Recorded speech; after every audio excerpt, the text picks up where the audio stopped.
Excellent. Well, congratulations. Thank you. And Holly, take it away. Thank you. Hello, everybody.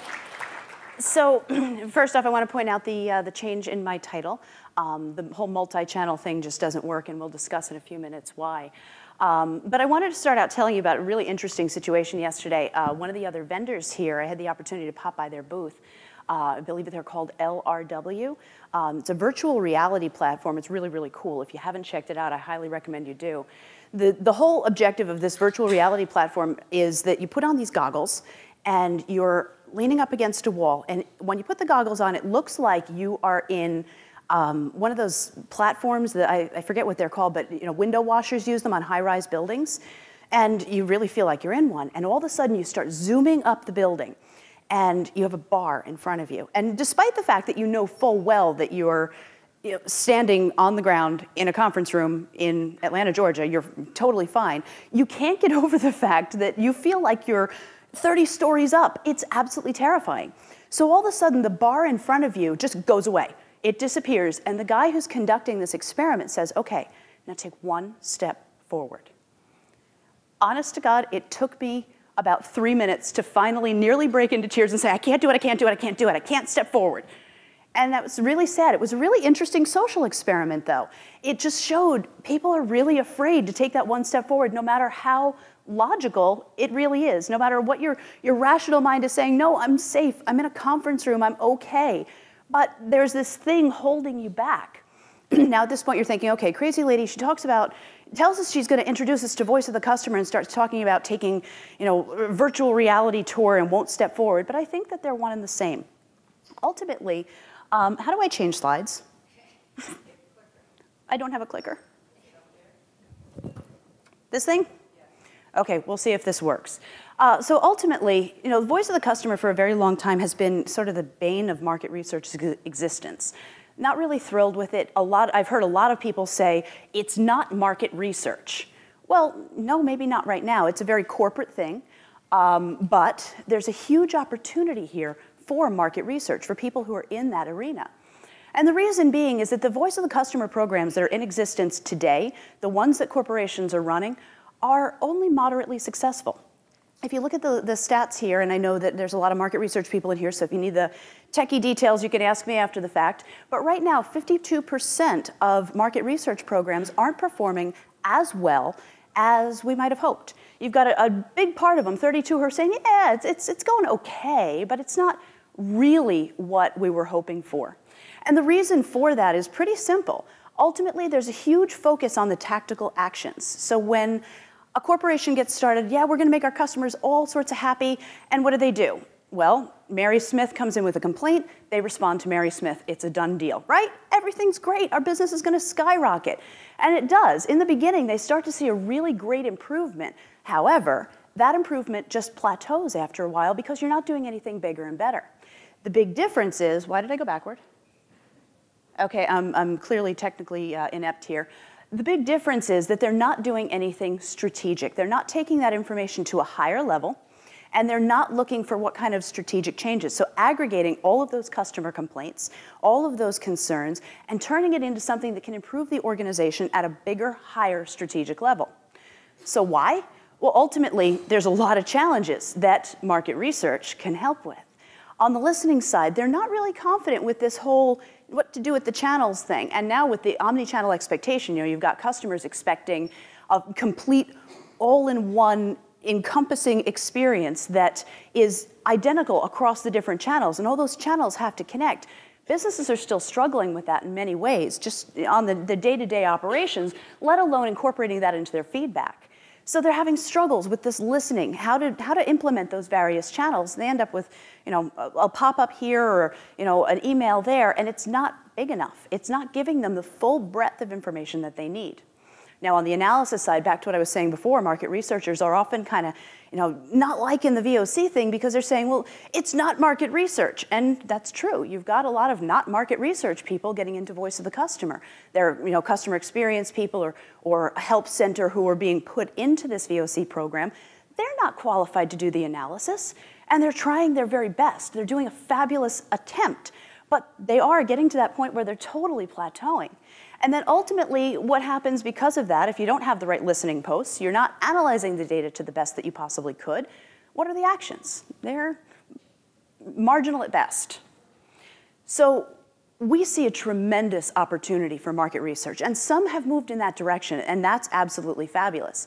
But at the higher level, this should be something that every market research professional is really zooming into, paying close attention to, all about, and really diving into, because it can be much bigger with your brains, with the people who know how to actually define the program, who know what those listening posts are, who know how to analyze the data.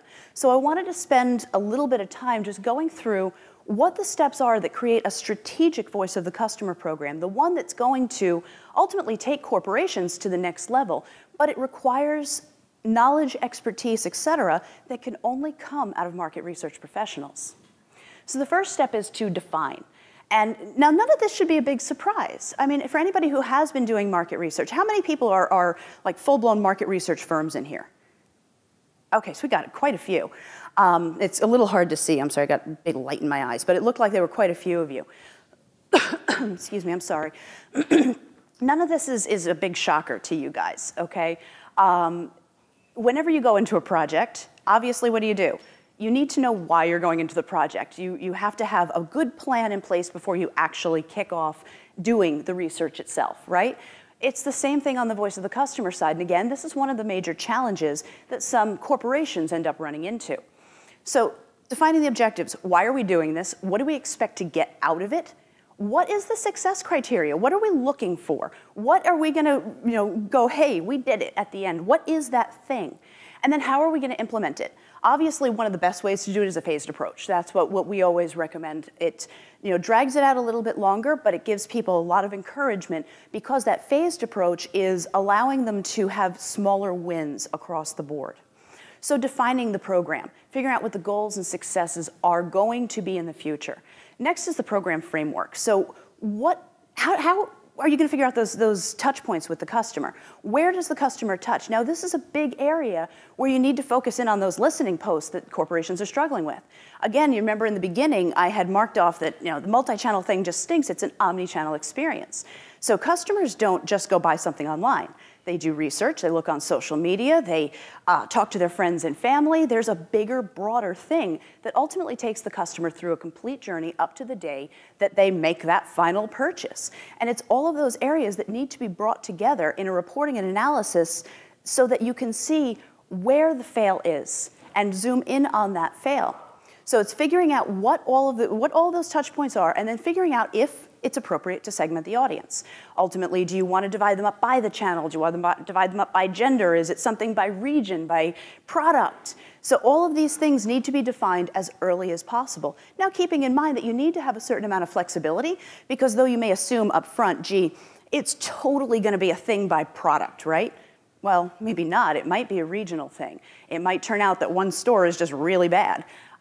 It could be any number of things. So there needs to be a lot of flexibility in the program too, keeping in mind that there is a broader possibility. And then last in the define piece is figuring out who's responsible for this.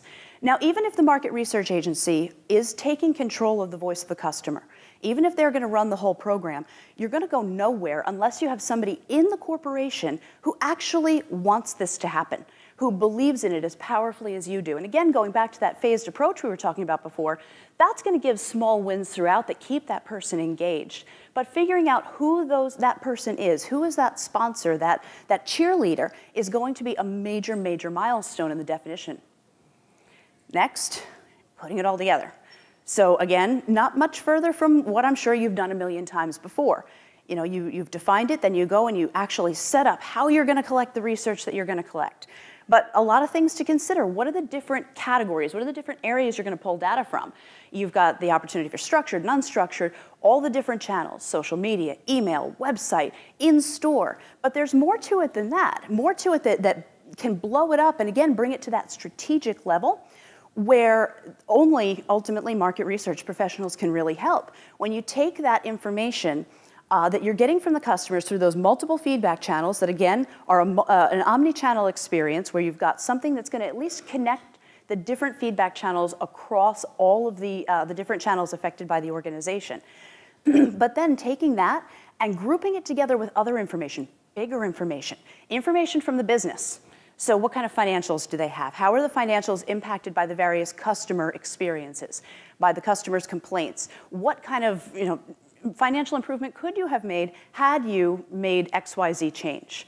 Then market information. So you've got obviously a broader market. The customers are only one tiny segment of what you could be pulling in, right? There are potentially millions of people who are out and have some impact on the perception of the brand. But are you talking to them? Are you incorporating that in pulling all of that information together in order to meet the goals and objectives that we just established? Who else? The employees. That's often overlooked, but it's a monster. The employees have that boots on the ground perspective. They're talking to the customers every day. They know the customer struggles as they're navigating through the store. If you're looking at a retail store, they're interacting with them, answering emails, et cetera, et cetera. The employees have a wealth of information.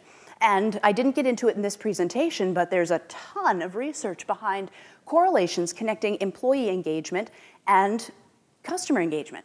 So there's a huge opportunity, again, pulling this in, and ultimately designing a program that can pull all of these different sources together, market feedback, business feedback, customer feedback, and employee feedback, all together, and figuring out what that right mix is. But in the end, it all comes to nothing if the whole program isn't designed for doing something about it. You can get as much feedback as you want, but if you don't actually act on that feedback, it's a big fail.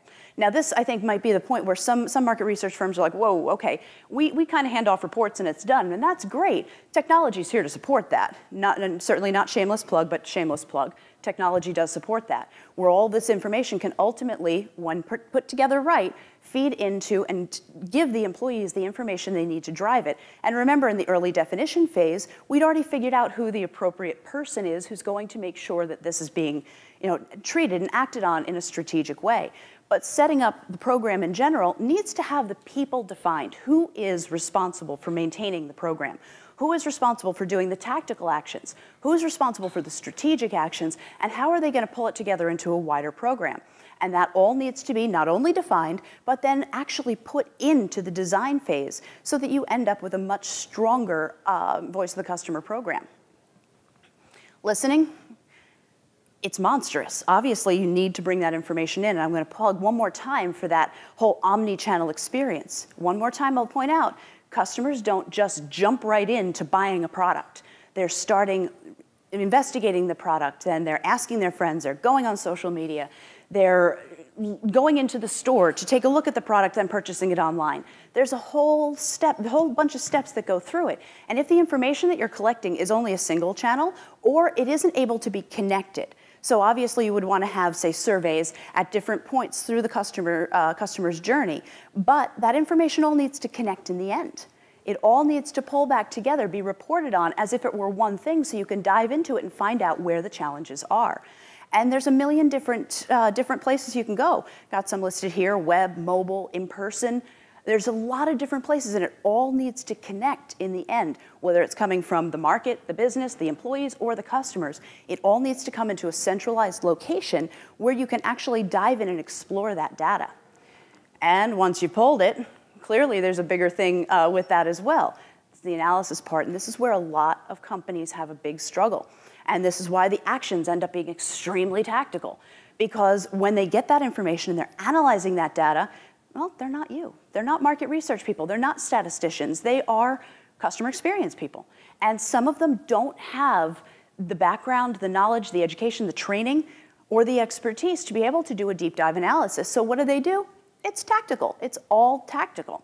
You need to have a pretty strong understanding of how to analyze data, different kind of statistical models and so on, to be able to actually dive in, get elbow deep into that data and find the problems that are lurking in the shadows. Because that's what the strategic piece is all about, is finding things that aren't so superficial. They're not hanging out at the top just waiting for you to discover them. They're deep down, they're hiding in this multitude of data that you've collected. But that's something that requires a serious amount of expertise, and where market research ends up bringing so much value to this program because they've got all of this understanding. Again, the ability to listen and now to analyze that data in a way that most corporations never would have imagined. Finally, the action. Like I said, the action is an absolutely wonderful thing, what they're doing right now, the tactical action. Nobody can say that that's not worth something. It really is. It is improving the experience, but it's not big enough. It's plateauing, and then nothing. And then corporations look and say, well, you know, it's okay, it's all right. Some of them are saying, oh, it's not doing well at all. That's because the actions are wrong. The actions need to be that strategic level, which again goes back to what we did before. You've got to have a deep dive analysis that comes from the expertise of market research. You've got to have the right listening posts, and you've got to then have the right definition, of course. Who's going to do this? Who's going to fix these problems? Who's looking at the strategic? Who's looking at the tactical? And who's pulling it all together? So this is a tremendous, tremendous opportunity for anybody in market research. And even if you're not actually a market research firm, you're some other type of organization, you need to think about the voice of the customer. Take that one step forward. It's a scary step. You know, stepping off the wall for me yesterday was terrifying. But as scary a step as it is a logical step. It is a rational step because it's not going away. And it is not only an additional revenue opportunity for market research firms, and maybe for many of the other types of firms in here as well. It's another opportunity for you to earn revenue, but also to be a hero and develop a more deep relationship with customers that you may have a one-off with, or you may not have the same kind of deep integration into their organization. And it's all done in the same way as you would be doing most of your market research programs, whether, you know, despite the fact that our language may be slightly different, it's the same thing. You define the problem, you design your program, you listen through the right channels, through a multitude of channels, and then you analyze in order to facilitate the organization's actions. So take the leap forward, or the step forward. Don't be like me and be terrified clinging to the wall as if you're going to die in a conference room in Atlanta. And beyond that, once you get the opportunity, if you haven't yet, go check out that virtual reality. It is absolutely mind-blowing, but only do that after you've stopped by Confirmit's booth.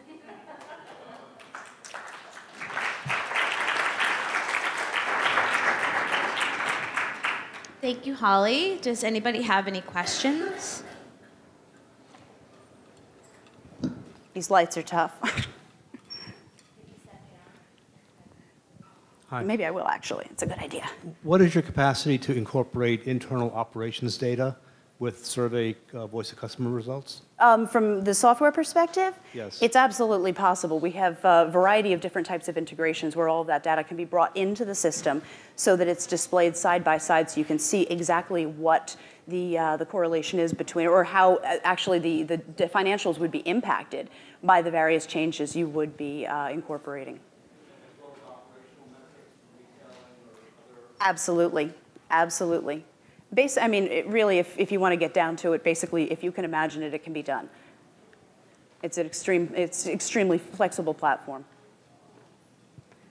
Are there any more questions? Otherwise, I'm going to ask one. This is a cheat, by the way. She's one of our customers. Yes, but so I'm trained in like GE, Six Sigma, and all of that. So Awesome. I have an appreciation for this. Have you brought, because this is my first time seeing this presentation in this format, and I think it was very well organized and presented.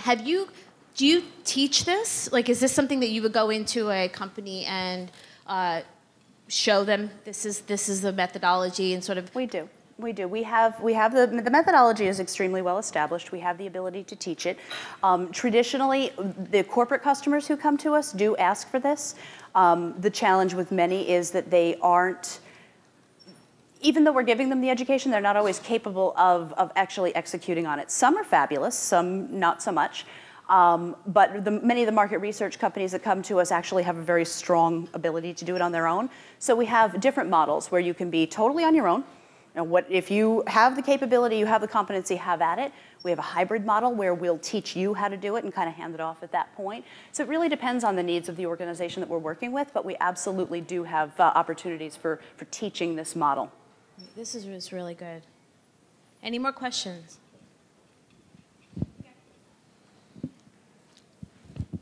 Just curious, what proportion of your clients the architecture of the measurement is pretty closely pointed towards generating Net Promoter Score.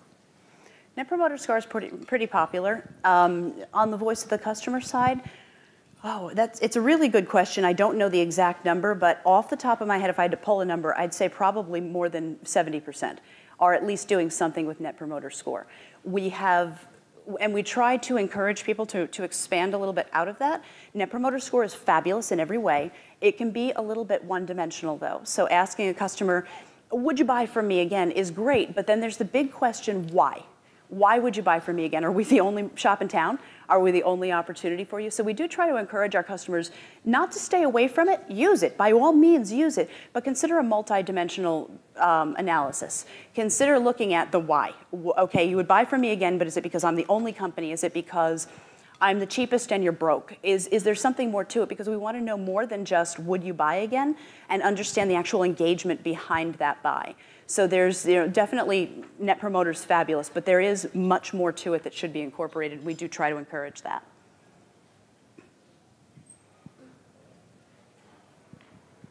Any more questions? Okay, even standing down here, the light's killing me. Suppose you only do this kind of work very occasionally. Do you sell or do you work with companies just to say, okay, I just need a reporting platform for a single study, as opposed to thinking about being in the VOC space in a big way? I believe we do. However, I'm not a salesperson, but you're sitting right next to one who can tell you more about the actual specifics. So the sales piece is a little outside of my universe, and I don't want to lead you wrong, but I'm pretty sure we do. But definitely, you got one immediately next to you. They're spying on me, make sure I don't say anything awful. Are there any other questions? Going once, going twice. Thank you. Thank you. Thank you very much.